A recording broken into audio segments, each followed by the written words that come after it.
آپ نے یہ وظیفہ 10 ذوالحجہ سے پہلے پہلے کرنا ہے۔ جب آپ 10 ذوالحجہ شریف سے پہلے پہلے یہ وظیفہ کر لیں گے، پھر آپ اس کا کمال دیکھیں۔ انشاءاللہ العظیم پورا سال آپ کے پاس رزق ختم نہیں ہوگا، پورا سال آپ اللہ سے جو بھی مانگو گے اللہ تبارک و تعالی آپ کو عطا فرمائے گا۔ آپ نے یہ وظیفہ ذوالحجہ شریف کا چاند دیکھنے کے بعد کرنا ہے۔ جب آپ چاند دیکھ لیں اس کے بعد 2 رکعت نفل ادا کریں۔ 2 رکعت نفل ادا کرنے کے بعد وہیں پہ بیٹھ کے جہاں آپ نے 2 رکعت نفل ادا کی ہیں وہیں پہ بیٹھ کے آپ نے 11 مرتبہ درود شریف پڑھنا ہے۔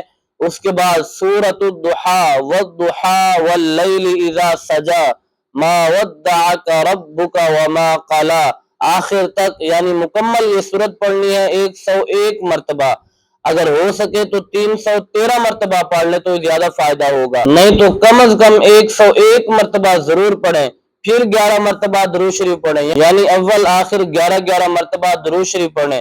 اور درود شریف یہ والا پڑھنا ہے، اللہم صلی علی محمد وعلی آل محمد وعلی اصحاب محمد صلی اللہ علیہ وسلم۔ جب آپ یہ وظیفہ کر لیں پھر اللہ تبارک و تعالی کی بارگاہ میں دعا مانگے، ہاتھوں کو اٹھائیں، تو انشاءاللہ العظیم آپ کے ہاتھ جب اٹھیں گے تو اللہ تبارک و تعالی اپنی رحمت کے دروازے آپ کے لیے کھول دے گا، رزق کے دروازے آپ پر کھول دے گا۔ آپ اللہ تبارک و تعالی سے جو بھی مانگو گے اللہ تبارک و تعالی فوراً عطا فرمائے گا، آپ کی ہر دعا قبول فرمائے گا، مال رزق میں بے پناہ اضافہ عطا فرمائے گا، اور پھر اگر آپ مقروض ہوں گے تو قرضے سے خلاصی عطا فرمائے گا۔